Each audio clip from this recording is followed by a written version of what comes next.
To order with a gentle reminder to us all to please silence your electronic devices, and a reminder that our meeting will be video and audio recorded this evening. Melinda, can I get a roll call, please? Miss Rachel Kirkland? Here. Mr. Paul Alexander? Here. Miss Stacy Seiberling? Here.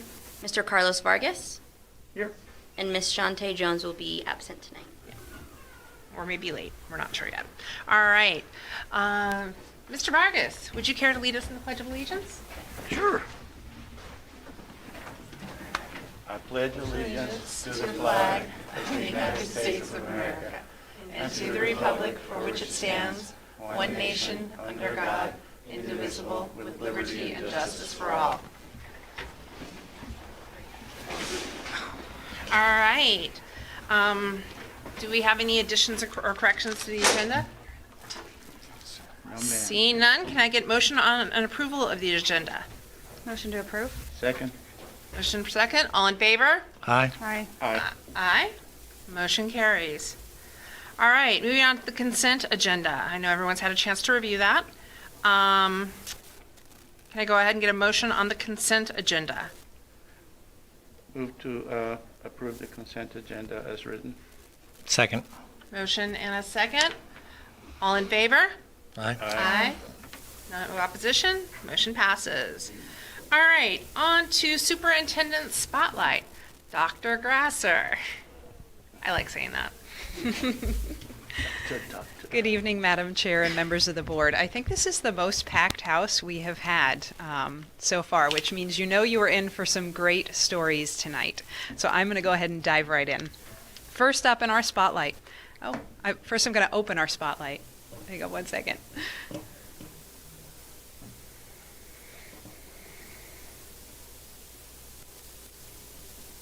Okay, there we are. Okay, first up in our spotlight tonight, we want to honor and recognize the Manassas Park City Schools Washington Post Teacher of the Year winner, Leah Behanna. I could stand here and tell you a whole lot of great things about her classroom. A group of us got to visit her, as you can see in the pictures recently, to congratulate her on this great success. I'm sure if you've been around in Manassas Park long enough, you've heard about her awesome cooking competitions and the great skills that she's teaching her students. Joining us tonight is her principal, Dr. Seeloff. I'm going to go ahead and ask him to come on up to the podium and tell you a few words about Miss Behanna.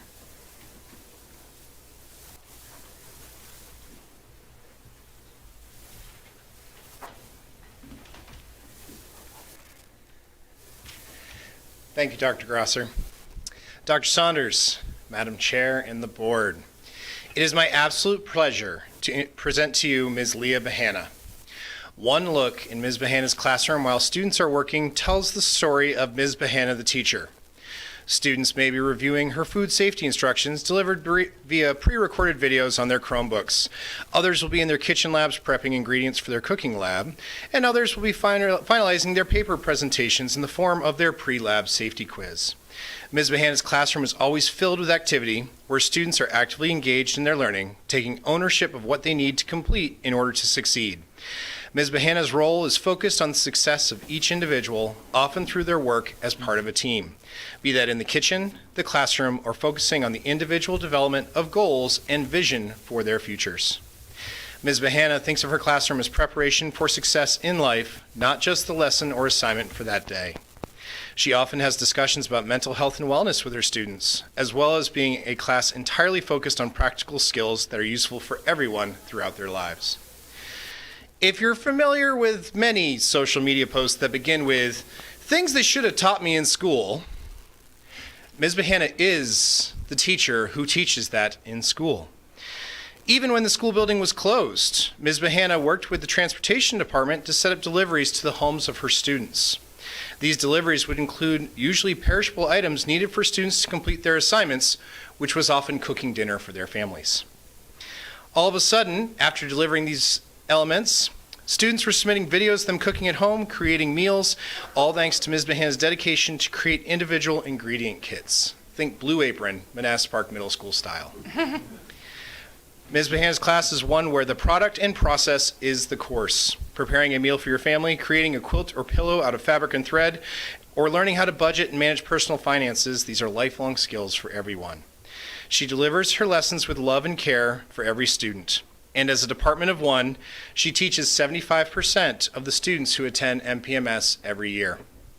She is in every way a great example of the teacher parents imagine when they think about who they want teaching their child. And she is someone who I have loved working with, learning from, and seeing what great things she would think of next. I am so proud to present, representing Manassas Park Middle School, the Manassas Park City Schools Washington Post Teacher of the Year, Ms. Leah Bahana. Come on up, Leah.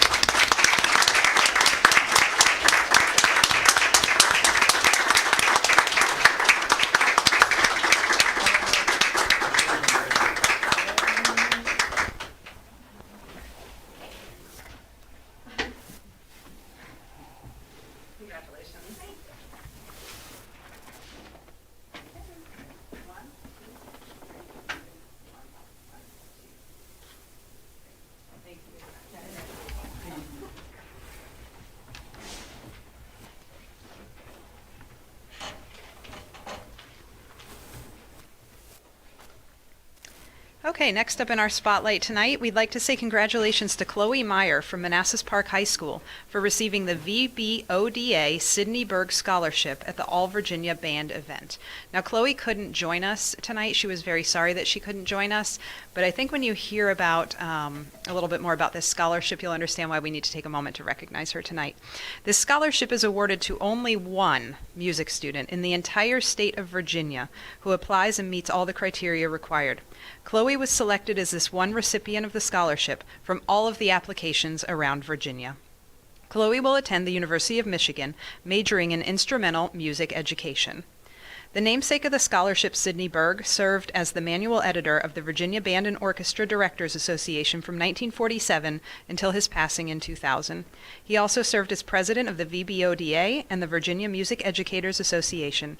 He enjoyed the support of the public and was honored to see the concert halls filled to capacity.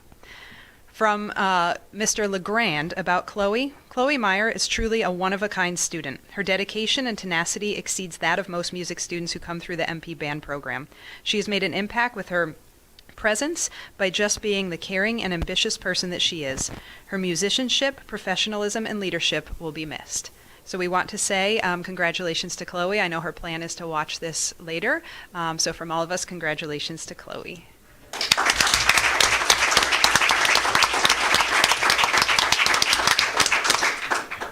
Okay, next up and joining us in the room this evening, we want to recognize some girls from Manassas Park High School who were recently selected to participate in the Girls State Program from the American Legion Auxiliary. Now, I'll explain to you that we have 7 girls who went for interviews for the Girls State Program for the summer. And the Legion originally was planning to take about 3 of those girls. So they went through, they did the 7 interviews and said, okay, we'll decide which 3 we're going to take. And then all of a sudden we were contacted and we were informed that because all 7 girls performed so well in the interviews, the Legion was sending all of them to the state program. So that is pretty amazing. So congratulations to you guys for that. A little bit about Girls State. Within the Commonwealth of Virginia, for 1 week each year, a new state comes into being. The physical boundaries of this state within a state are the limits of a college campus. This summer, it will be hosted at Longwood University. But there are no limits to its usefulness in promoting real-life citizenship in Virginia. Since the inception of the American Legion Auxiliary Girls State Program in 1937, nearly 1 million young women nationwide have had the opportunity to learn firsthand how their state and local governments work. The program has grown to some 20,000 participants annually. Through this program, the American Legion Auxiliary hopes to make our young citizens realize that they're an essential part of their government and are responsible for its character and success. Tonight, we have some of those students joining us. The 7 girls who were selected from Manassas Park High School are, girls, I'm going to do my very best with your names, Mayerly Ayala Henriquez, Ruth Campo, Leah Carden, Pragna Burra, Angie Paz Hernandez, Jasmine Swan, Fatima Vigil Jimenez. So congratulations, girls, if you'll come on up and join us.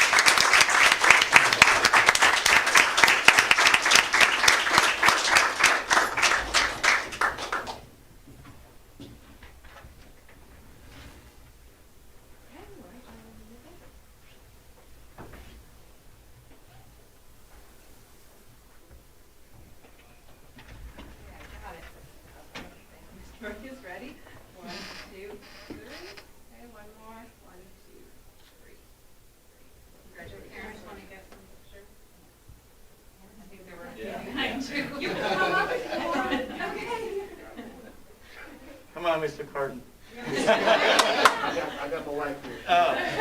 Hey, Mr. and Mrs. Garden. Down the back. Okay, are we good with pictures? Yeah. Dad's still working? Okay, we're good. Okay. Congratulations.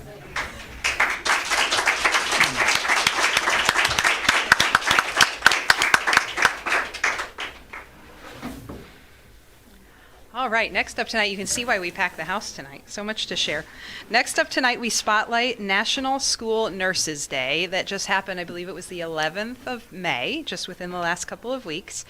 Students today face complex and life-threatening health conditions requiring care in school, and the physical and mental health needs of students should be safely met while in the school setting.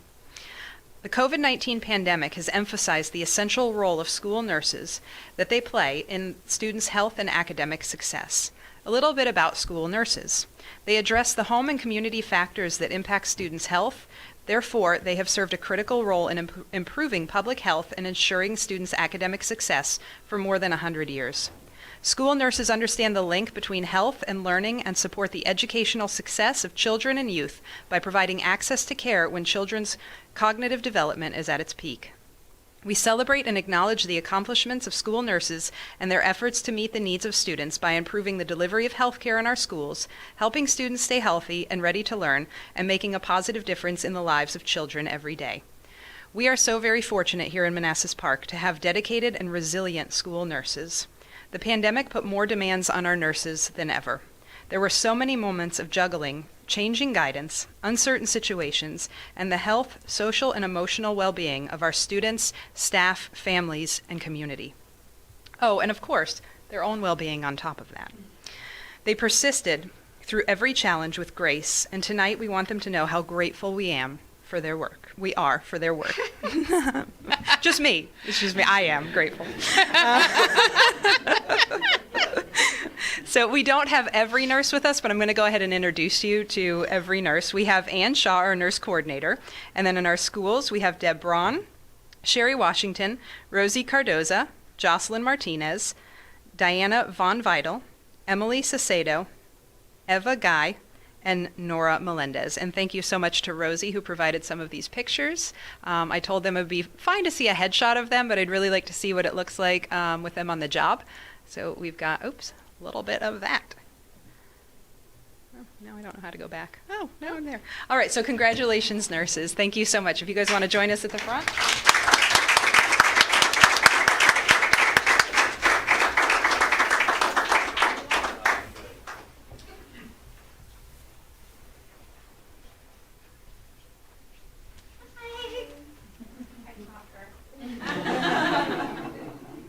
All right, everybody. 1, 2, 3, and one more. 1, 2, 3. Thank you.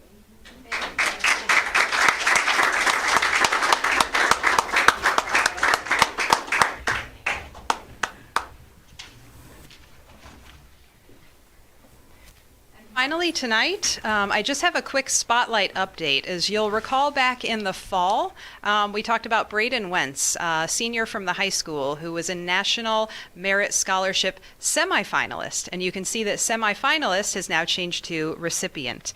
7 students from around Prince William County and Manassas Park received $2,500 National Merit Scholarships. About 2,500 students from across the country were chosen to receive the National Merit Scholarships worth $2,500. The awards were announced on Wednesday of last week. 64 students from Virginia, including 7 from the Prince William County area, received the National Merit Scholarships.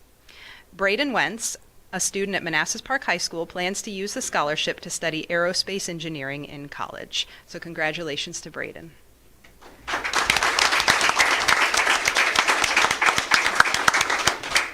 And that concludes our spotlight this evening. Before we let these people go, do the board have any comments? No, it's wonderful to actually see so many happy faces. And I'm glad that see all the nurses especially. I mean, I don't know, it's just amazing the way you ladies and gentlemen, I'm assuming because I said all of the nurses were not here. So thank you. As a parent, it's great to know that there are people who care and have been through a lot A lot of times, since the nurse is the first one to get, especially during the pandemic, it's the first person that the parent sees. And I know that there were a lot of angry parents at some points. And, and you were the brunt, you bore the brunt of a lot of abuse. So on behalf of all of my colleagues, and actually the entire city of Manassas Park, thank you very much. So just to echo Carlos' sentiments, thank you very much. And we appreciate everything that you've done this past year and previous years as well, but especially this last year. Thank you. Okay. Well, I'm just going to add a couple of things. Nurses have been well taken care of, so it's not a slight. Ms. Bihana, congratulations on being Teacher of the Year. I've followed your social media accounts, and you have some of the most creative teaching that I've ever seen, and it's inspiring, and your recognition is well deserved. Chloe Meyer, I have known Chloe since kindergarten, and she is an outstanding musician, but even an outstanding student, but even more so than that, an outstanding person. And it's an absolute pleasure to see her acknowledged in that way with the Berg Scholarship, and I know she's going to do great things. Same with Mr. Wentz. Congratulations to him on being not a semifinalist, an actual merit recipient. So, and Girls State, it's an amazing experience from what I hear. I had boys. I had a boy who went to Boys State, and he loved the experience, but I hear Girls State is better. So enjoy your time at Longwood, and thank you all for coming. At this point, unless you feel the overwhelming need to stay, you're more than welcome to go home, do homework, put on your pajamas, whatever you wish. Thank you.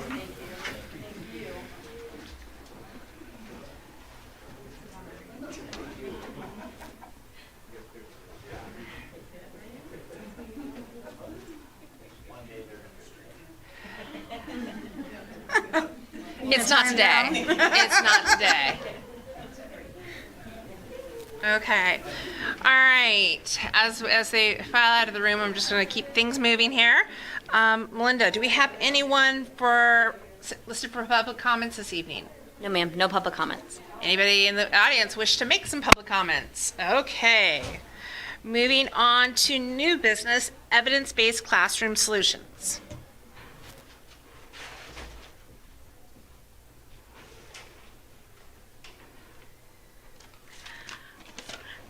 Good evening, Madam Chair, members of the board. I have the pleasure tonight to introduce to you an incredible group of people known as EBCS, or that company with all the letters that no one ever remembers to put in the right order. They are evidence-based classroom solutions. I was introduced to Chad Honeycutt, and actually Brittany by chance, by my counterpart in the city about 3 years ago. He had asked if I wanted to come check out this new company that they were using for ABA, which is Applied Behavior Analysis, and some other special ed behavioral stuff. And of course, the one meeting quickly turned into some new support for Manassas Park City School students. And over the last 3 years, they have provided support for our students as well as our staff in many different forms. And we're now excited to partner with them once again into another year, and to do some more division level type support. And I will ask Chad and Brittany both to come up and kind of go through with everything who they are, where we've been, where we're going, and a whole lot more. So. Thank you. I always feel strange standing behind the podium, but I'll do my best. First of all, thank you for having us here tonight. We really take a lot of pride in the partnerships that we have with schools. I'd like to introduce myself. My name is Chad Honeycutt. I'm the CEO and founder of EBCS. I came that way by teaching first grade in the general education curriculum, and then moving into special education and doing classrooms for learners with autism and emotional disabilities, really focusing on learners with really high magnitude volatile behaviors. So that was kind of my background. I'll kind of go through some of the alphabet soup that we have behind. One of the things that we take a lot of pride in at EBCS is that we're all licensed teachers. So we all came into the ABA world from the school setting, which makes a huge difference because schools are unique places, and the supports that school teachers need and the children need should be done by specialized staffing and clinicians, and not just, while my counterparts that work in the clinical or in-home setting are perfectly qualified BCBAs, there are a lot of just realities that exist in a public school setting. All the other children, for one, just the reality of kind of the hierarchy of the school setting and making sure that you're working within those contexts. So I do have my master's in education. Like I said, I was a teacher. I'm a board certified behavior analyst, and I'm also a licensed behavior analyst in the state of Virginia, as well as an international behavior analyst. We have a couple international projects that we do. And one thing that's not up there for either of us, we're both licensed mental health professionals by the state. So as behavior analysts, that also falls under our scope of practice. And I'm going to let this amazing woman introduce herself. Thank you. Hi, my name is Brittany Clingan. Oh, so sorry. No, it's okay. They won't be able to hear you at home. Oh, sorry. Hi, everyone at home. I'm a educational specialist, a nationally certified school psychologist, a board certified behavior analyst, and a licensed behavior analyst. As Chad said, that also makes me a qualified mental health provider. So and I think what's cool about Brittany and just our company in general is we started to evolve. We really started to try to diversify our staffing. So we grabbed speech pathologists that are now BCBAs, secondary teachers. We have Brittany, who's, of course, a school psychologist. And we're really excited about our team that grows because we can really address any need of a school division. So I guess I'm working this thing. Okay. Okay. There we go. Okay. So I think this is actually Jen's slide. Did you want to address this? You want me to, or just? It's what we base everything on. It's our strategic plan with our goals and making sure that we stick with that whenever we're looking at any different services or support for our students. And everything that we're going to talk about tonight goes with each and every one of them. Thank you, Jen. So I am definitely not a reader. This is probably one of my more word-dense presentations. I love having conversations with school boards and with SPED directors and superintendents, teachers, about their needs, but this all needed to kind of be brought together. So I'll hit some of the highlights. I welcome you to interrupt me with any questions, or we can save them to the end, either way. But like I said before, we are basically a consolidated team of BCBAs, Board Certified Behavior Analysts, and we also do employ registered behavior technicians. One of the things I'd just like to point out about that, the Rbt Credential is kind of like the extension of the BCBA. So RBTs work under the supervision of BCBAs. For just the certification and to practice for insurance purposes, an RBT only has to have a high school diploma and take a 40-hour coursework. At EBCS, RBTs have to be degreed and working towards a higher certification, either as a BCBA or a BCABA, which is a board certified assistant behavior analyst. So we look for technicians that have degrees in either education or psychology or other social services type work. The transition's really nice and fits into our support model. I think the other thing I'd really like to emphasize, and we come across this a lot, especially as we started introducing ourselves in the state, we're not a staffing company. We don't just look to fill slots. We look to provide the services that you need with staff that are familiar in the educational environment. And I think one of the things that's been the biggest challenge for us as we've grown is that we do kind of compete against that headhunting staffing mindset, which is, we're just going to find a body to put there with the right letters behind their name. But schools need more.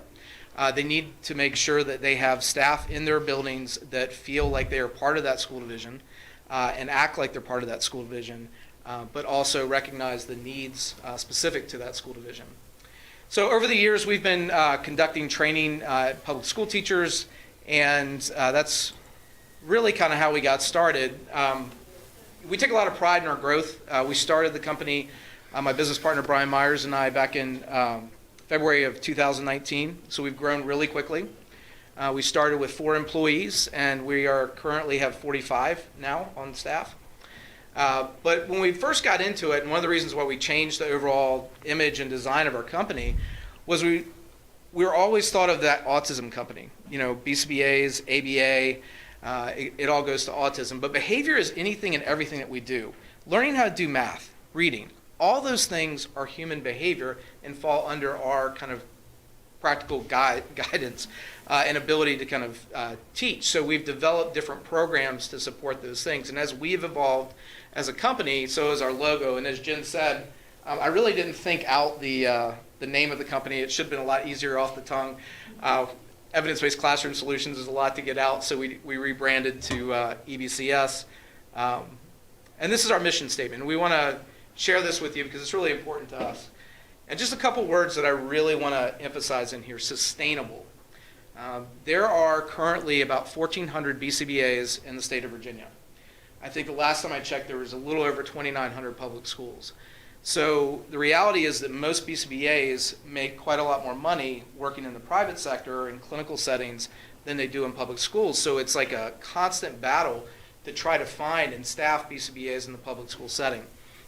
What we try to do is create a realistic and practical approach to that for each school division that we work in and address their specific needs and something that is sustainable for them. Because if any of you have experience working in special education, it moves in small increments. Nothing is just a snap your finger quick fix, and continuity and consistency really produces the best results. And we've been able to enjoy that uninterrupted support model over in the city with one of the things that I think is one of our biggest kind of measurable outcomes is retention of staff. So you see a lot of turnover in that adaptive special education world. And a lot of it's because these people are usually coming at it either from provisional licensure or they went to university and nobody really broke down for them what an adaptive classroom was going to look like. So they get there and they just don't feel supported, and we are a resource. We're not an evaluative body. We're there to be a tool for that teacher, and there's 1,000 different ways to do the right thing. And we're just really trying to introduce those concepts and let that teacher come to the way it is for her or him. The other thing that I really want to emphasize is that we are a multidisciplinary team. When we were building the company, we brought on speech pathologists, occupational therapists, physical therapists, BCBAs with exceptionally different backgrounds, from everything from that school-based to clinical. We have a licensed applied psychologist on staff, so that we could always be informed. If we run into something as an individual, our team can lean on that, and by extension, you all benefit from that support model as well. Oh, wait a minute, I messed up, didn't I? Okay, thank you. Somebody, I got, no? Which one? Oh, I don't know what I did either, yeah. It's back to my theater days. I got the person like calling my lines out to me, so that's awesome, that's great. So these are the services that we offer. We do applied behavior analysis, and just, I lost my entire audience almost in here, but you guys are really who I'm speaking to tonight. By a show of hands, how familiar you are with applied behavior analysis? Okay. We're going to talk about that a little bit more, but that really is kind of what draws us into schools, because it seems to be a moving target for school divisions sometimes as far as how to actually apply that. And the state has kind of gone and made it even more challenging for schools by saying that you have to be able to provide that. We also provide occupational therapy, speech language therapy. We are extremely proud of our program for specific learning disabilities. That's something we do out of our Lynchburg office right now, but looking to expand. We take a behavioral approach to working with children with dyslexia, dysgraphia, dyscalculia. Excuse me. We do therapy at consult, which is working with older individuals, so we're really familiar with that transition model coming out of the secondary environment into adulthood. We just recently got into CSA and FAP-funded services, and this is really something I think, as the years go by, we talk more and more about, because rules are constantly changing with CSA, and it allows you to pull back children from private day settings and use CSA funding to provide ABA in the public school setting where we feel like all children can be successful and belong. We do vocational and job support with behavior analysis, and then we have an early childhood ABA program in Lynchburg. Okay. I got it right that time. There we go. So this is where we are right now. We started originally with a really small contract in Roanoke City Schools. That's what kind of spurred everything on. We're currently in 17 school divisions across the state. We are in an elementary school in Blagoevgrad, Bulgaria. And we also have a clinic in Varna, Bulgaria, and we're getting ready to start a project in Tunisia where we're going to support a training school for teachers and aides for schools with learners with disabilities. But we really are kind of stretched all over the state, and initially when I first met Jen, I drove everywhere. And now we have a full staff here up in Northern Virginia, which was a challenge because I had to find the right people. So it took me about 2.5 years to get the staff that I really wanted up here and that really fit all the needs of the divisions. Okay, so I had one or two people raise their hands with applied behavior analysis. So I'm just going to give a really quick synopsis here, and I'm always happy to, if you ever want to email me, I love talking about this stuff. I love doing training. So ABA is just simply good teaching. We call it operant learning. So it's holding this idea, this scientific principle that every behavior is maintained by a consequence, and that consequence is either reinforcing or punishing. If it's reinforcing, the behavior continues. If it's punishing, the behavior should reduce. So what ABA does is it focuses on what is motivating to the individual so that you can target a consequence for a specific response that's reinforcing, and we start to see trends in behavior that we want. And the mindset is that if you are reinforcing a behavior you want, then eventually the behavior that you don't want is going to be kind of pushed out. And I heard the greatest metaphor to this recently. I recently had a little heart issue, and my personal trainer was telling me, I don't want you to get rid of anything. I want you to introduce new things that are going to push all those other things out. And what it's going to happen is it's going to leave you healthier. And that's really what ABA does. It introduces new target behaviors to replace functionally inappropriate behaviors, and it reinforces them. But that all sounds great and fine in practice, but it's really tricky to do in a public school setting, and that's where we come in. In a small clinical room, I can work with a child and I can have very quick results because it's just me and him. I can contrive the entire setting. But we want children to learn to socialize in their natural setting. Their natural setting is a classroom with other children, be it with disabilities or non-disabled children. So we really try to facilitate that by working with the children through the teacher. And we provide an embedded model where we provide coaching to the classroom staff, building-wide administration. We've done training that have included some of the PE teachers in the division, and we've really experienced a lot of success across the state in this model because we're not just coming in there and pointing out things that are being done wrong. In contrast, what we're doing is we're coming out and pointing out what we're doing right and then just trying to refine that. The other thing that really stands ABA apart, and the reason why the state is so adamant about pushing towards it, is that it's all based on data. We are the biggest dorks when it comes to data. We love graphs, we love Excel, it makes us very happy.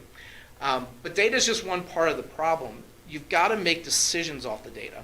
And when we were starting to get going, we would come in, we'd talk to SPED directors, and I would hear, oh, my teachers aren't keeping data. But what we found was that they were. There was lots of it. There were sometimes 6 months of it.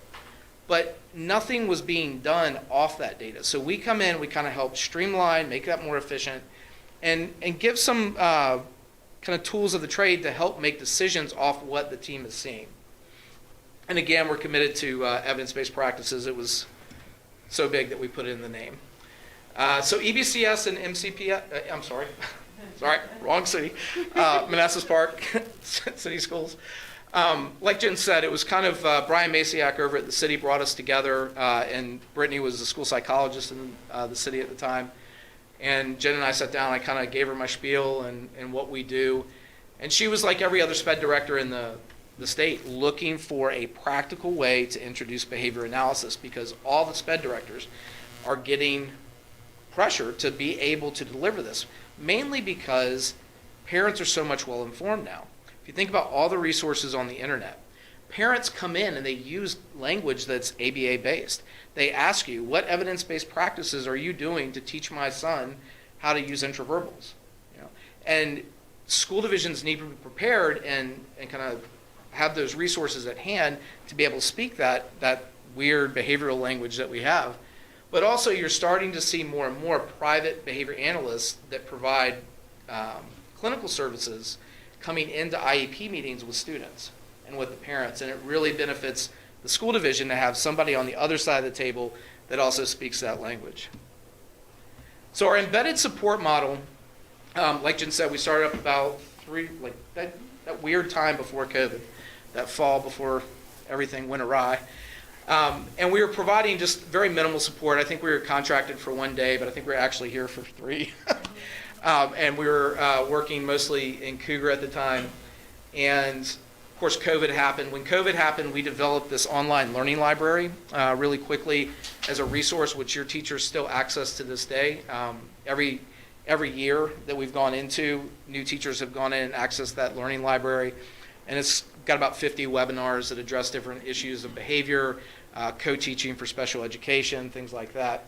And it's been a really great resource kind of couple along with what we do. If any of you are former teachers, that flipped classroom model, it works really well for us, right? Like you kind of introduce the concepts so that when you come into the classroom, everybody's just so much more comfortable and feeling informed with it. So this is our primary contract. I'm not going to read through all this. Our project goals are really just to create the availability of behavior analysis in specific special education settings.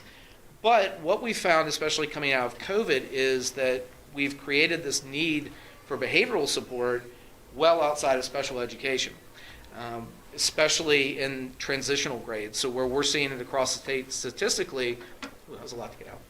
Across the state statistically, has been pre-K, going into pre-K, coming out of pre-K into kindergarten, going into middle school from elementary school, and then into high school from middle school. All those transitions that students missed have really kind of been identified as areas of much needed support behaviorally. And you've got teachers that are expressing, the need to have extra resources at hand, which is what Jen has brought us in to be able to provide. But one of the things, again, I just want to emphasize for us is we want to really try to decrease teacher turnover. The parks, from my experience here the past few years, you guys have enjoyed, a lot of great retention of teachers. And we're going into this trend now, though, where everybody's competing for the same special education teacher, especially. I was having this conversation the other day, and SPED director said, yeah, he interviewed somebody, and that person told him they applied to 7 other positions in adjacent counties and cities, and it's a reality. So we want to bring teachers in and make sure that they feel like they have the tools to do the job. And the one thing that I can tell you is that our teacher preparation programs are not preparing teachers to do the job in these alternative curriculum classrooms. And the other thing is to decrease the need for private day. I don't know if that's a huge issue really in Manassas Park, but we are very passionate about the mindset that children are best served in their natural setting, which is with their peers. And we also feel like that creates the most learning opportunities for them to develop communication, social skills, but also if you think about just being a kindergartner. Kindergartners learn through choral learning. They learn through watching other kindergartners. And if you remove a child from that environment, it makes them really hard to kind of develop a lot of those skills. Don't know why, but I want to keep pushing down. These are our project objectives. Again, I'm not going to go too deep into these, but when we were developing our platform and we were just getting started, we were really looking for kind of low-hanging fruit. What are the things that someone that doesn't have a ton of experience, we could just kind of send them in there and look for 3 things. And those 3 things were this: opportunities for reinforcement, student engagement, and the absence of punitive responses from teachers. So if a student's engaged and they're responding in class and they have a lot of opportunities to do that, it's more likely that they're contacting positive reinforcement. If those 2 things are true, then punitive responses from teachers are also going down. And what we know statistically, if you're looking at the research from PBIS systems, different things like that is one of the best ways to develop overall classroom engagement and teacher-student relationships, but also peer-to-peer relationships. These are some of our milestones. We produce a monthly summary at the end of each month, so every contact that we have with the teacher is logged daily, and we also produce coaching reports. This year, our contract was for 4 days a week, and we added a couple extra days of support, and we've had over 2,000 contacts with teachers to date in that time. So it really kind of shows you how much interaction we're having with your staff and how many things that we're getting involved with. We've been brought into situations like functional behavior assessments and developing behavior intervention plans. But one of the things that we really love to do is train. We can go in and work with the kids, sure, but if we walk out of the classroom and the problem's still there, or the kid's still having the behavior, or the kid's still not able to acquire the skill, we didn't do our job very well. So we really love to kind of expand training opportunities with teachers beyond just that embedded support and do these professional developments. We accomplished that through that learning library, but as COVID kind of hopefully is winding down, although it feels like there's a little resurgence, we're going to be able to get back in front of people and start training again. We also have, I think, bi-weekly meetings with Jen and just kind of keep in touch of everything that's going on, because we want accountability. We want you to hold us accountable for both what we're supposed to be doing and the things that you need us to do. So these are deliverables. This was the past school year. Just kind of let you scan through that.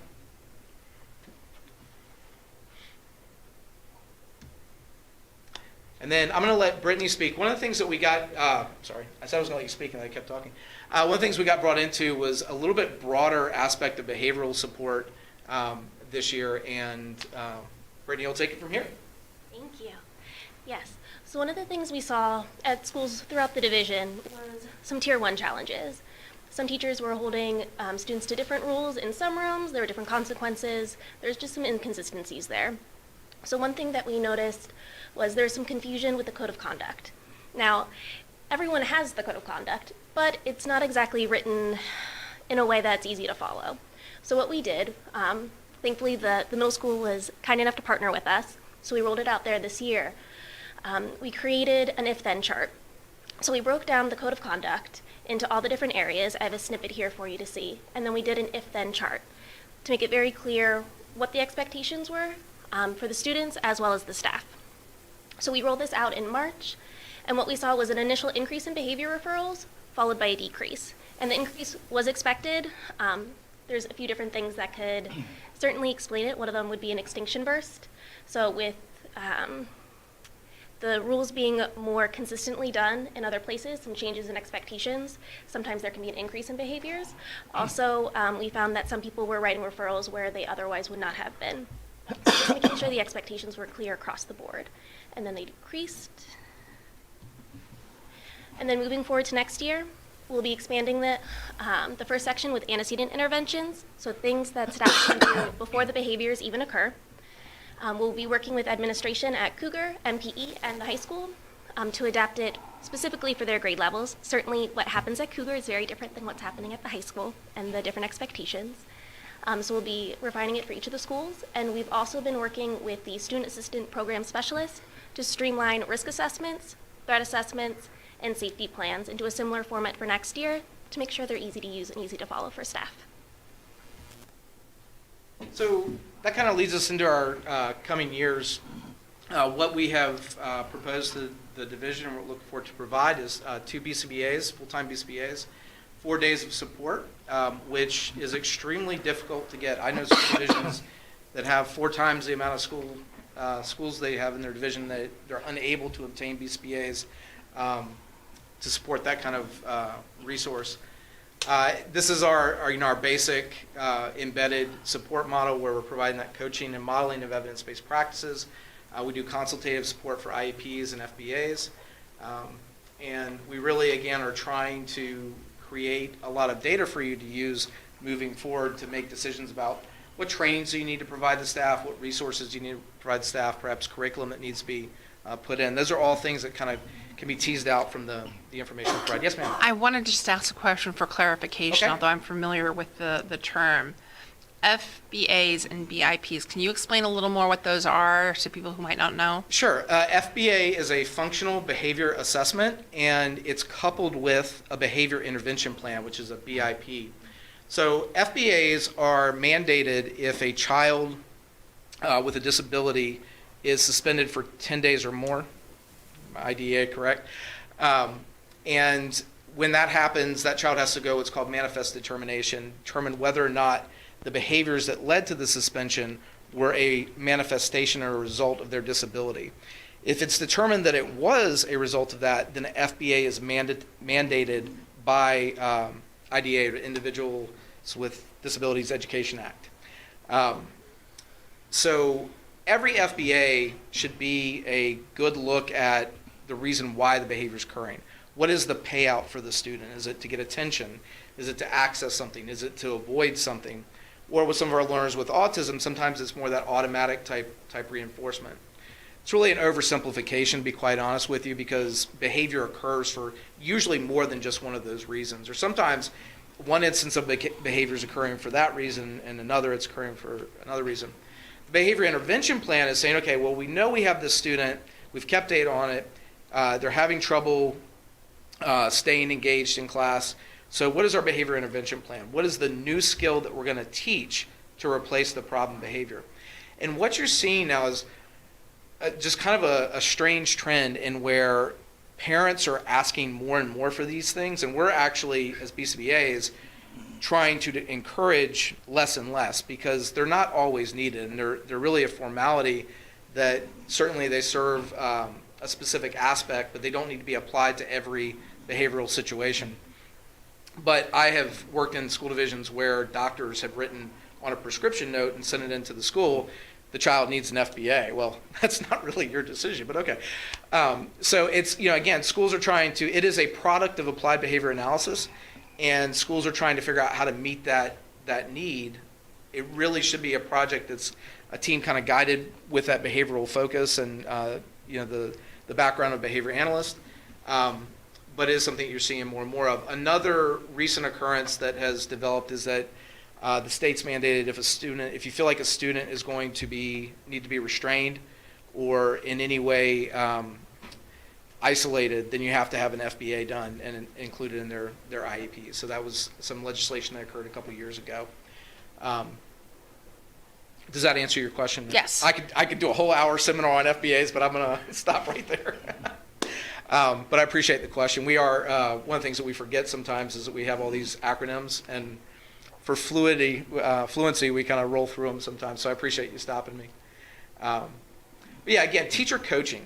This goes back to that program, the Code of Conduct that they've written, my team's written for your staff, and that's really looking at the Code of Conduct from the teacher's perspective instead of the student perspective, what the student's not supposed to do.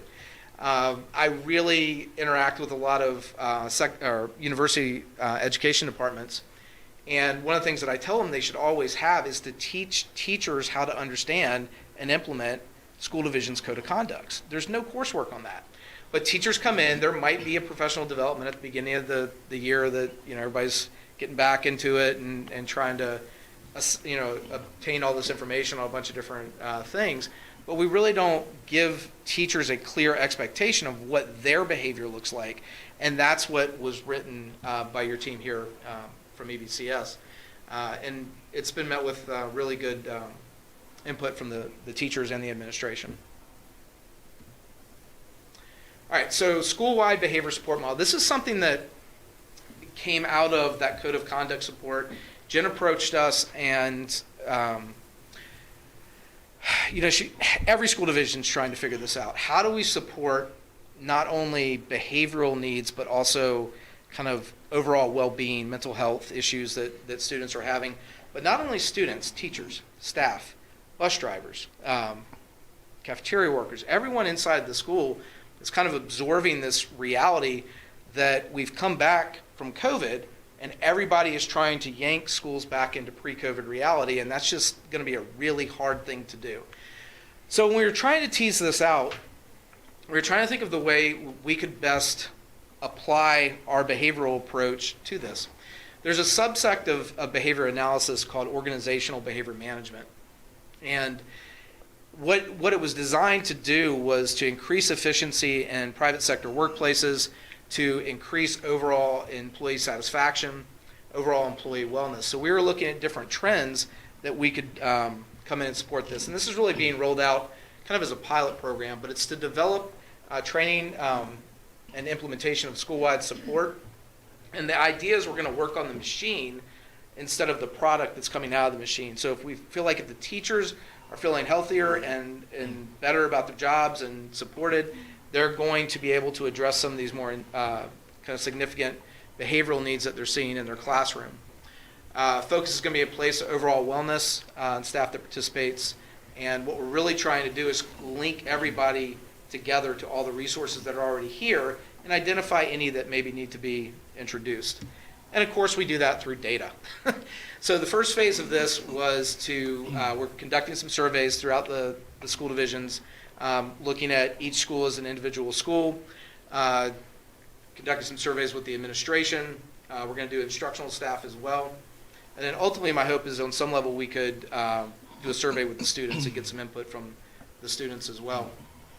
We're also looking at the past 3 years' disciplinary data and looking for trends that we can identify. One is simply how referrals are being written and looking at those a little bit more objectively, because that really speaks, again, to that overall well-being of mind, right? It's very easy, especially with some of these more intense behaviors. And the reality is, in high school, I'm really small. So when I walk in the hallways, I feel pretty small in the hallways of a high school. So if you're in a classroom with 22 kids and you have one kid that's having a really difficult time staying engaged, and that's kind of creating some disruptive behavior throughout the classroom, that has an impact on the teachers, and that's really what they're expressing. So we're looking at ways to support them in the coming year, coming off of that data, and we'll be available to provide consultant support for Tier 3 behavioral support, which would be non-SPED, most likely, students that are just really not working into what the classroom support model would be and what maybe the administrative support model would be, but looking at a little bit more focused. If you think about your RT, response intervention model, I caught myself there. Yes, absolutely. You mentioned Tier 1 and Tier 3. Mm-hmm. What do you consider, how do you define the different tiers of behavior? So Tier 1 is 80% of your student body. Typically, a school-wide program is going to work in this Tier 1, Tier 2, Tier 3. Everything in education tends to kind of fall into that. Oh, My mic sorry. wasn't on. Yeah, I thought I was getting a signal. I didn't know what I was. Head pop around, which is stop the. talking now, or what Yeah. I say. So that 80% is most likely going to respond to interventions, programs that are put in place for that 80%. The Tier 2 is going to be, students that they don't need maybe focused or direct support, but they need consultative support. So maybe the special education teachers get involved, the school counselor, school psychologist, giving some information, some resources to the teacher. That Tier 3 support is really that student that's just kind of, we can't get them in and engaged, either behaviorally, academically. So that's really going to be that 5% of your student body that maybe the school's just not, they don't have the resource to address, be it a mental health issue. I think some of those legitimately need to be discussed as sometimes a legal issue as well. But again, I think that's having us to kind of help tease some of that out is effective. Thank you. Absolutely. Establish program for teacher wellness resource. Okay, one of the things that we really want to implement next year is a post-incident support for staff. And this is not a debriefing, like a breaking them down, what did you do, kind of debriefing. But the reality is that some of your teachers have been dealing with some pretty high intensive behaviors, both physical and just mental. I mean, when you have a student sitting there cussing you out over and over again or yelling at you or something like that, that's an intense thing to process. And we want to help the teachers through that. So we want to develop a program that will provide post-incident support to them. As behavior analysts, we've kind of seen it all. So we're there to provide that. And I think, again, being able to move into the next occurrence of that situation, that goes back to those antecedent supports, the pre-behavior supports that Brittany was referring to. The other thing that we're going to roll out is providing a level of counseling and what's called acceptance commitment therapy, which is type of therapy that ABA provides, and mindfulness. Mindfulness is pretty big across the state right now. I don't know if you guys are familiar with it. It came out of acceptance commitment therapy, and it really is just identifying kind of barriers in your everyday life that are preventing you from being successful. So when we've talked to some of the teachers and some of the survey results that we've had, dealing with stress is way, way up there for everybody. I think that's the most consistent answer. So if we can roll that out and provide that support to your staff, I feel like they're better equipped to kind of go into the next section. So these are milestones. We're in the process of data collection and kind of forming procedures right now. We'll, of course, produce very pretty graphs for you and show you where your data trends are. But we also want to help make your data collection across the board more uniformed, if we're allowed, and just easier to interact with. And then we're going to implement and monitor our initiatives established by our data analysis. These are the phases of those deliverables. Like I said, we're in that phase right now, that first phase. Phase 2 will start August 1, mostly with trainings, and we'll start kind of rolling out that implementation. But phase 3 is we want to leave that footprint. So our job is to work our way out of a job. If we're successful as a company, you're looking for another way to use us, and we've kind of met the initial need. So we're looking for that maintenance, progress monitoring, the ability to fade us out, or identify where we can't be faded out just yet and minimize the support where we can, because you want your teachers, your staff ultimately to be able to provide the support that their students need. And I'll let you guys just kind of get into the wordy aspect. I'll let you look through this. Phase 2 implementation, 3. Okay. And that's it. I welcome any questions, and I really do appreciate the opportunity to speak tonight. And I just want to, I don't know how often you guys have the opportunity to interact with other school boards across the state. Behavior analysis, autism, behavior is such a, just, everybody's trying to figure it out right now. And I really want to commend Jen for being so aggressive at trying to identify what her students need and being willing to partner with us. And you as a school board and Dr. Saunders being willing to provide the resources that your students need. We really see this as a very proactive measure for your division. And it's going to, I think, put you in a very good place in the next few years. Any questions from the board? Yeah. I know. I'll go last. All right. So I can just starting off kind of at the beginning. Do you find the models that you kind of are teaching, is it universal across the different communities for all the counties? I started looking up the demographics of all of the counties you were listing in, and I know Manassas City and Manassas Park are very, very different from those. So I guess, is there any way you could kind of touch on the uniqueness of our community compared to some of the other ones and your experiences in those? And then also that kind of led me into, so much of behavior happens, and what kids learn is happening in the home. How do we tackle that? Because I know from my discussions with various staff, like even the best laid plan for tiered responses, as soon as you call mom and dad and they say, hey, you need to come pick your kid up, and mom's like, no, I'm not gonna. Yeah. Like that the plan kind of goes out the window. So I'm just kind of curious how those scenarios can play out. Yeah, those are both great questions. To the first point, there's so many levels to that, because if you just think about that list of schools, right? Richmond City is extremely different than Manassas Park. I mean, for one thing, just volume of students, schools, teacher, staff. They only have one BCBA supporting them as big as they are. But obviously they deal with, I think, more urban poverty situations than what necessarily you do. I think one of the things that makes this division unique, it relates very similar to some of the rural divisions we're in, like Amelia County, and that it is very tight-knit. When you walk into a school, every school has its own culture inside of the school. And what we find is that we really have to identify that culture, just like we would with a student there or a child that we're working with. We have to pair with them. We have to really identify kind of what's the best way to communicate in that school. Some teachers like to be talked to like in the moment. Others like to be talked to through kind of coaching reports and follow up.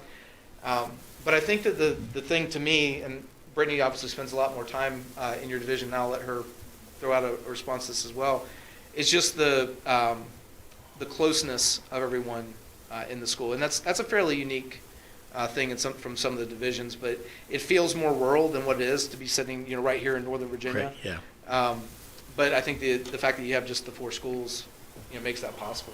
Do you want to address that? Yeah, and I'd say too, when we're doing behavior analysis, every time, I'm so sorry. It's okay. The principles of ABA really, we have to be flexible with it. The principles stay the same, but how we apply it is different based on each individual situation. And I agree with Chad. The community is so tight here and so close, which is certainly different than some of the other communities we're in, and it makes it very enjoyable to work with. I know people are very jealous that I get to spend most of my time here. Well, thank you. To your second point, did that sufficiently answer the first question, or would you like Yeah, to go a little yeah, deeper? it did. Okay. To the second point, one of the things that I always tell teachers in trainings is that you can only control what you can control. Right. I even have this really fun slide. It talks about, all the things that you can't control. You can't control whether or not a child took their medication that morning. You can't control whether, what happened to that child in the evening prior to coming to school. And you can't control the fact that they're going to be there in the morning when you show up to work.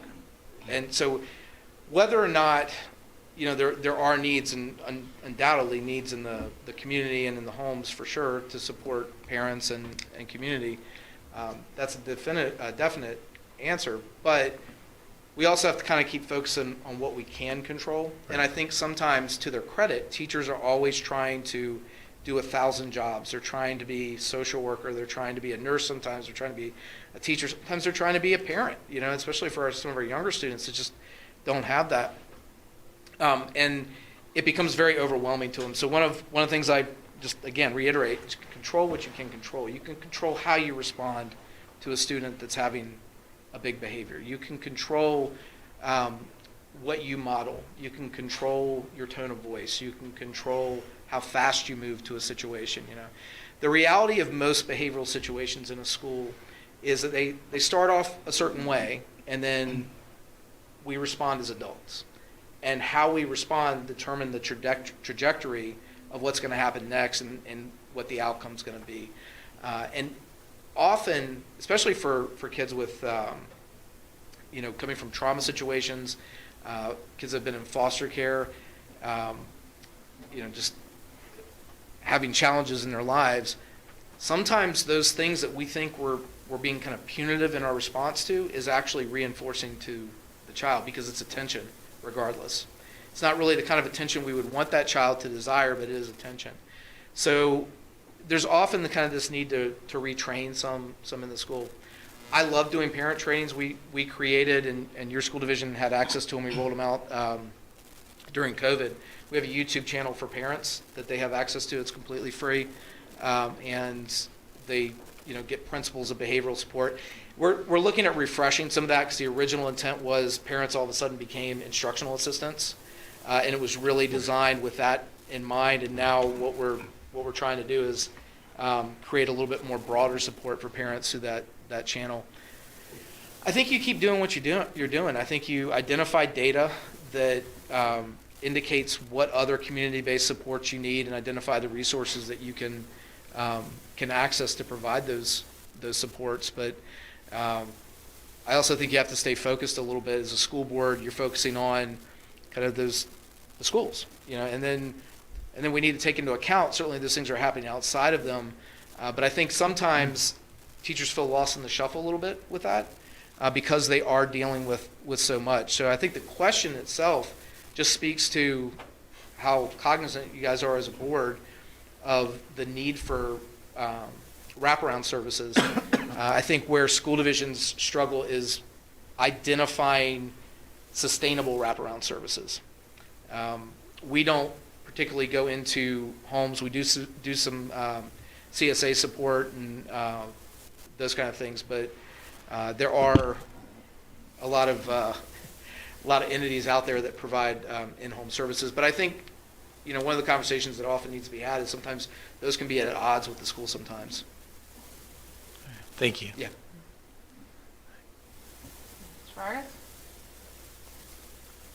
I've got more. Oh, you got Oh, I can. Oh, I can okay, keep yeah. going. I just was going to get. Might need a bottle of water. Well, let's. Yeah, I was gonna let Ms. others- Sieberling? I just Cyberline. It's okay. Honestly, I didn't have a whole lot. Just kind of, I think what you're doing is great, and it's well needed. And I think the teachers need the support, the instruction. Sometimes just knowing, hearing it, even if they know what to do already, but hearing it again and again. It's like, so it's just there when something happens and you're in the moment. What my concern is so your target audience is the teachers, not, or is it bus drivers included? Like, who's the target audience for these services? It's whoever you ask us to stand in front of. We really conceptualize ourselves to be water, and you're the glass. I hate to steal that from Bruce Lee, but I did. For any of you who are old enough to catch that reference, right. Yeah. Brittany's probably not. Every school division that we work in, we take a different role in. There is not a single, complete replication of our services in any one of the 17 divisions that we support. So we did a training, thank you very much. Oh, sorry. We did a training for bus drivers in Amelia County. You have that before. Mm-hmm. Okay. I was just curious. I did them in Lynchburg. So I can tell you it's a difficult audience. They have a lot. They want to vent. Oh, I'm sure. Yeah. I'm sure. You have to remember, they're alone. Yeah. All those children for what? Sometimes half hour, 45 minutes. Yeah. Alone. Yeah. Sometimes, and so that's a lot. So I just wanted to know that. My second, kind of a little bit of concern, because I do think this is a very important curriculum in your teaching, and it looked like the rollout was going to start in the summer, in August. Mm-hmm. So my concern was that we, in the past couple of meetings that we've had some scheduled new resource training for the new books and the curriculum that we're getting. That's going to happen in August as well. And then we're also having the emotional training that the teachers will be going through, also slated for July, August as well. So I just want to make sure that we're not stressing our teachers out by overloading them with even more stuff. And then honestly, when you get so much information, it's in one ear and out the other. And this is very important. I think that it should have a priority. Although, so should books, and so so it's just to take that into account with our teachers, because they do so much, and we don't want the value to be lost just from overload. Ms. Kelso runs our instructional team, and through our instructional team, we've been working on August professional learning the weeks before school starts for the last, probably 2 or 3 months now already. And we've plotted it out, and they've already actually been part of our plan. They fit into different pieces. So we have, smaller chunks of time with them, some larger chunks of time with them. So in different audiences already have been chosen. So. But you're going to roll it out to all the teachers are going to have some. They'll have some, yes, And definitely. not just the teachers either, but also administrators as well, and central office staff. I believe we have a day, and counseling and support services. And I should also add, the staff really want this. They're looking for the support. The code of conduct piece spoke to me. I Yes. hear a lot about that from my son. He reads to me the code of conduct and shows me pieces of it. And, have you read this? So I get quizzed on the code of conduct. Happy to see it's spreading. Yeah, and I think we've got it set up in the summer where it's kind of like a station kind of mindset for the training, and we're even I think throwing some optional stuff in there. We're going to bring up our personal trainer, who's also an RBT, just to be available for nutritional. If the teachers want to come by and say hi and ask for some ideas, and we're also talking about bringing our physical therapist stuff. They want them to look at their classroom for ergonomic ideas to help them feel a bit healthier moving around the classroom and everything. So I noticed on slide 22 you had project deliverables, and it looked more like not deliverables, but more like phases than it was deliverables on page 22. Are there actual deliverables? Because you were talking about suggestions and ideas. Is any of that going to be written down and put into some type of knowledge base or some type of repository so that the other teachers can access it or look at it? Yes. What our hope is, well, first of all, everything that you're talking about in this phase 2, phase 3 is going to be informed by the data analysis that occurs in phase 1. So if I were telling you what I'm doing in phase 3 right now, I'd really be kind of just giving you a show. Because I need to know what your teachers need, and I need to know what the teachers in the middle school need versus what the teachers in elementary school need, and we're really breaking that data down to kind of inform what we're doing. But I think what we want to ultimately do is create a best practice. Dr. Saunders and Brittany and I were talking the other day about this this reality that you all are now very competitive employers, right? Like there's a lot more open positions than there are teachers at the moment. So what retains a teacher is the same thing that retains an employee in a private sector. Now, unfortunately, pay scales are what they are, right?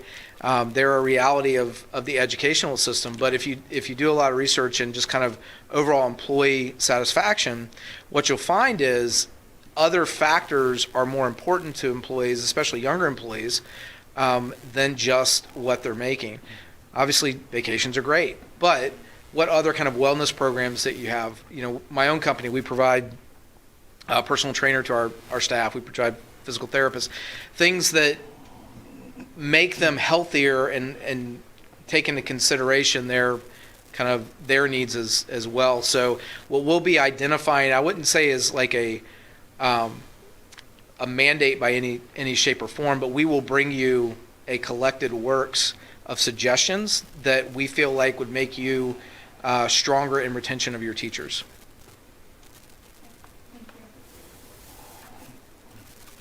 So, slide 15, and it's kind of, Stacy brought up the code of conduct. That's been a hot button discussion lately. I see that it's got, it's going with an if-then model, which I love. I was just curious, I'm assuming that I started to see, like, I got cut off on the bottom of the, like, where you can see, like, if a student is tardy to class, these are the things you do.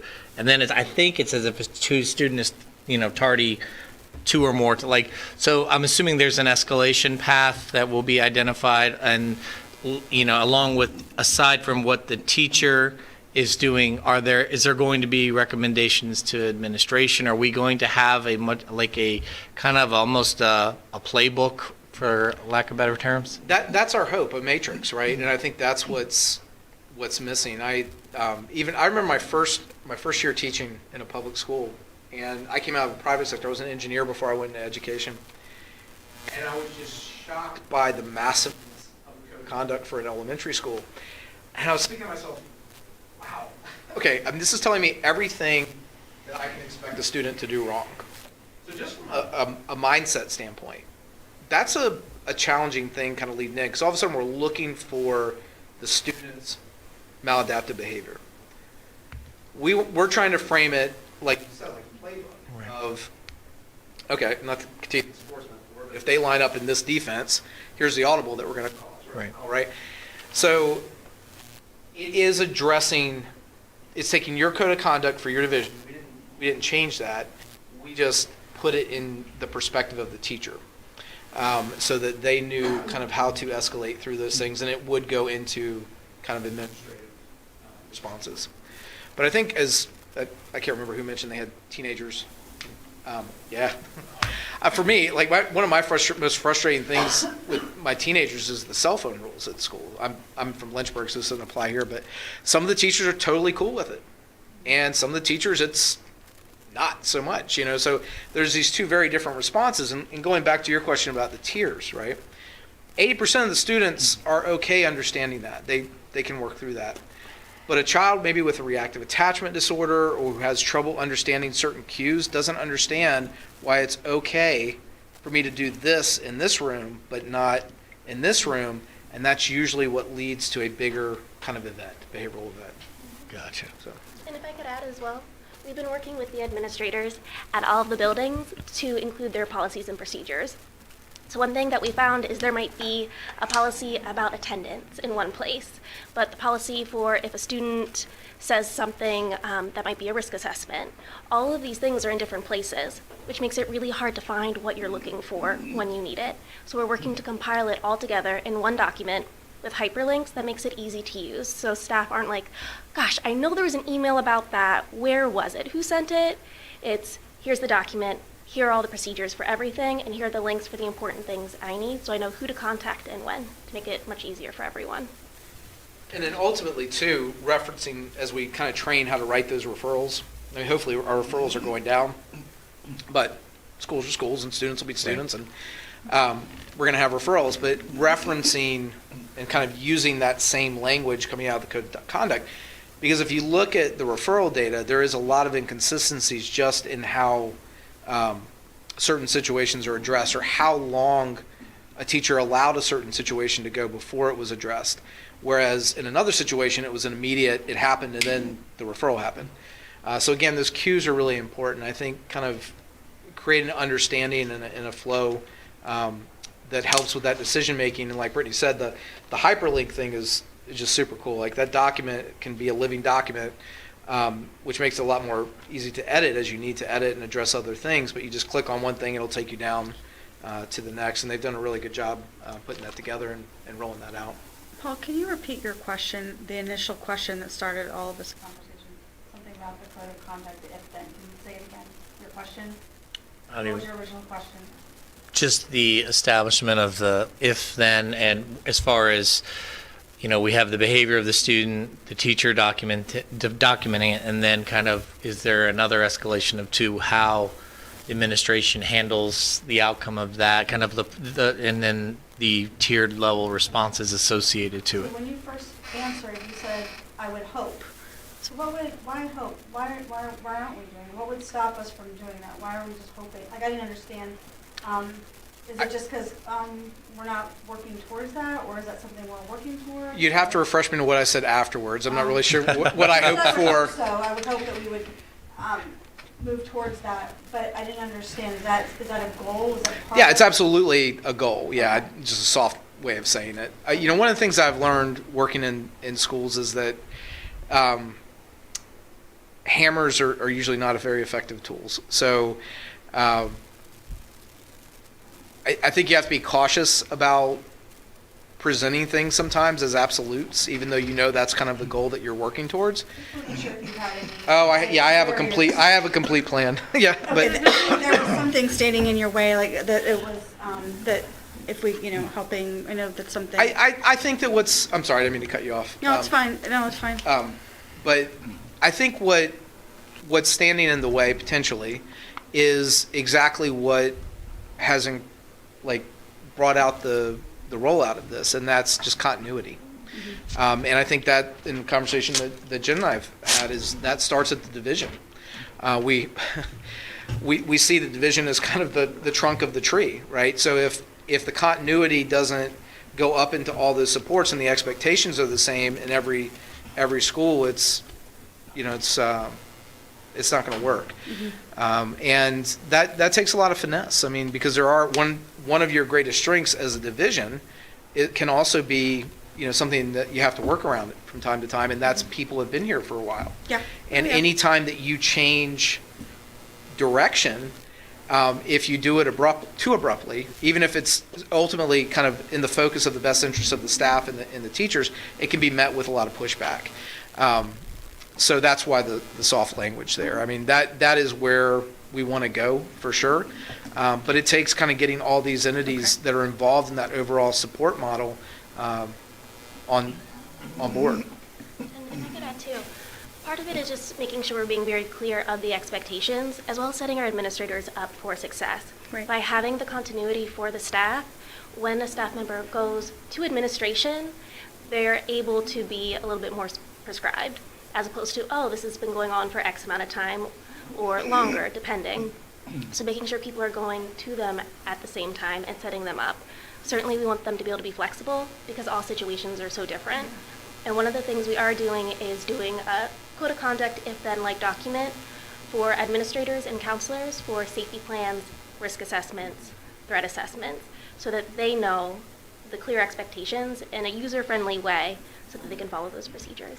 Yeah, so I did like the if-then, but I also have the flexibility. I'm glad you mentioned that because that's always a very big concern when you had that hard. Yeah. And I don't think it would work well. What works well for one person would not work well for the other. Yeah. And you guys have a lot of amazing staff, and they do things very differently, and that's okay. We would never want to take that away. What you couldn't see from the example is some of the other if-thens have other options, which will hyperlink you to a different part of the code of conduct document we created, which has other things that they can do that they are in charge of. So we list the expectations for administration clearly. You have to do these things, you have to do these steps. And then we also give them options and task analysis for how to do other things to help support them, like creating a behavior contract for students. We also created an antecedent intervention section for how to set them up for success. Before these behaviors even occur, what are some things for them to keep in mind and implement in their classroom? So we don't even have to go there. That's great, thank you. Are there any kind of collaborative kind of discussions when the kids jump from school to school? So if you've identified certain behaviors and things that work for someone at Cougar, I would hope that when that kid jumps to MPE, all that information is somewhere readily accessible so that the MPE staff knows exactly and can kind of hit the ground running with that child. I mean, I can tell you from personal experience that does happen. I mean, there's Right.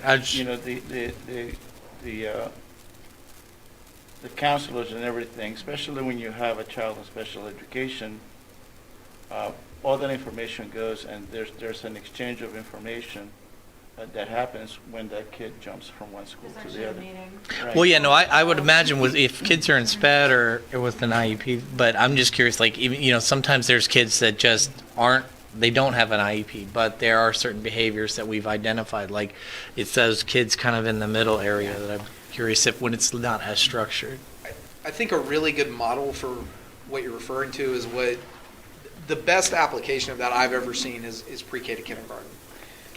The transitional planning for non-SPED pre-K to kindergarten is probably the most thought out transitional model. I think we lose sight of it a little bit when a kid goes from elementary to middle school to high school.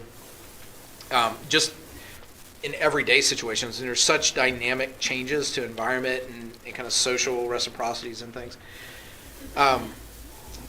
But certainly, I mean, we would love to kind of help, pull together a resource. One of the things I always caution about that, though, especially with gen ed students, is that sometimes if too much information is there, then there's a little bit of predetermination. Right. That's understandable. And kids mature. You see, Yeah. It's not unusual, and teachers talk too, and especially in a small school division.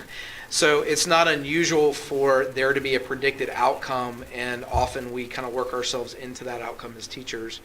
So I think the strategies are the focus of that transitional document, and I would agree with Mr. Vargas, right? Yeah. There's a foundation for that, especially in SPED, and not so much the behavior. So that antecedent kind of modifications, the things that are going to make the student more successful, keep that language talking about what's going to make the student more successful. We think about it from an educational standpoint. We don't talk about students before they learn how to read about not knowing how to read. We identify what their reading level is, and then we look to grow from that. Behaviorally, we're not really good with that in schools. We talk mostly about what the student's doing wrong instead of what the student can do.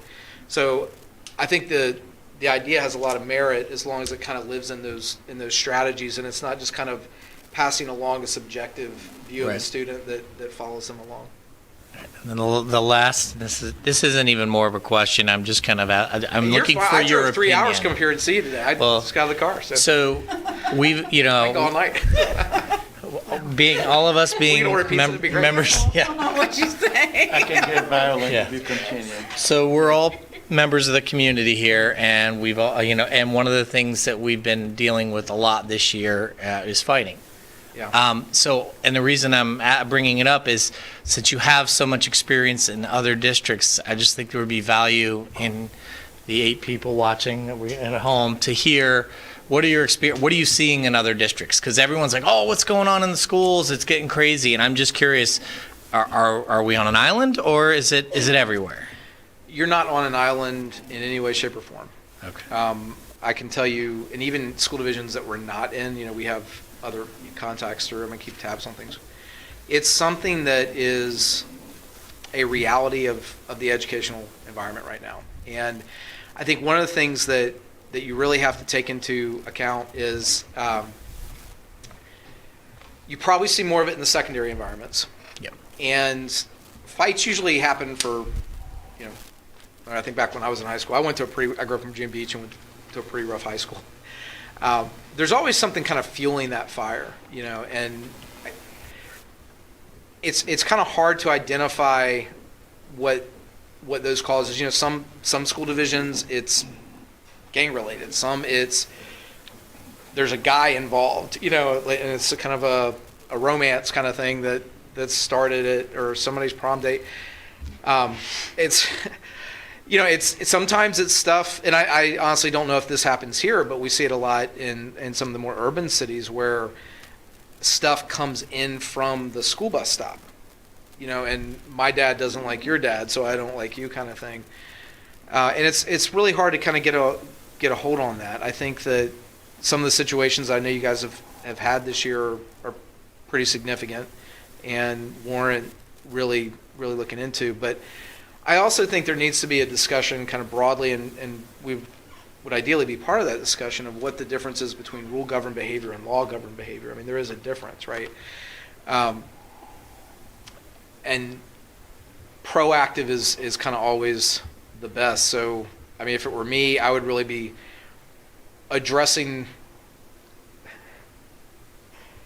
for me, because I'm not suspending a kid, or, you know, it's not my role. I would be talking to the kids in terms of how they got to that point, instead of why did you, you know, like, what were you thinking, kind of thing. And, you know, fighting's wrong and that kind of stuff. But there's something behind that, and if your trends are substantially different than what they've been in the past, then I think you need to kind of look to what those trends are telling you, and identify what that shift was. Is it simply the kids coming back from COVID? I think that's an oversimplification of it.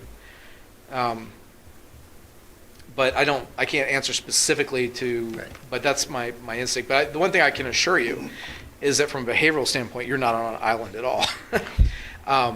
And it's perplexing people, you know, and my personal opinion is, again, going back to that mindset of, we had 3 years of strange, and now we're going to like try to go back to pre-strange, instead of taking the lessons that we learned from COVID. And I think there are a lot of valuable lessons, one of which was how much wasted time there is in a school day, you know, and kind of dealing with that. And try to learn from that information. I know the VDU doesn't always make that easy, but All right, that's it. Thank you. Sure? I'm going once. You never know. Yeah. I'll give you one quick question, and Okay. then I think I can call us done. Okay. Within the matrix that you're working on with the student code of conduct, putting my educator hat on, do you make a differentiation as to what is classroom managed behavior versus what is administratively involved behavior? Because that always seems to be somewhat of a gray area, in particular, and just generally in the profession, not necessarily here. Just if you want to quickly speak to that. Yes, we absolutely do address that. So part of what we do is the administrative expectations. So when they should be contacting administration, how that contact should occur, and when it is a teacher decision. So we try to lay it out as clearly as possible, what the expectations are, as well as what are the different things staff have flexibility in doing. Okay. So yes, definitely a concern. And if I could just kind of a mindset to that, because I always got to have the last word, it's just a thing, but there's a lot more teachers than there are admin, right? And there's a lot more students than there are teachers. So it really speaks to efficiency. And that's one of the goals of the Code of Conduct in this overall kind of divisional program that we're trying to roll out. Very good. All right, we cannot thank you enough for your for the time opportunity. this evening. Thank you very Thank you. much. All right, upcoming meetings, Monday, June 6th, 6:59 p.m. here in the school board meeting room. And then the regular school board, that's a school board work session, the regular school board meeting, public hearing on ESSER local plan funds, Monday, June 13th, 2022, 6:59 p.m., also here. Board member comments. Yes, I have some. I'm wearing a pin today that I received from Department of Social Services, because Every Child Matters month, Child Abuse Prevention Month. So I just wanted to announce that today, and I do serve on the Social Services Advisory Board, so we had a nice discussion about that as well. Good. Yep, I think we had a very good stretch. You know, we had a lot of the people who makes us who we are. I mean, I honestly think that actually having them in here, having to face them is very, very healthy. Because, a lot of times all we hear is, when you hear about somebody or something that happens, it's kind of hard to associate, an event to a person. And by recognizing, both on the student side and on the, in this case, the nursing staff, I think is very important, and I think that's something that we should do more of. Okay. Last comment from me. Good luck to everyone in the SOL testing window. I know that is super stressful. Also, shout out, I had the privilege of experiencing the company of several dozen seniors this past weekend at King's Dominion. And they were gracious, behaved well, and most of all, they had a great time. And I'm looking forward to more senior activities in the coming weeks. With that, I'm going to go ahead and call a 5-minute recess before we go into closed meeting.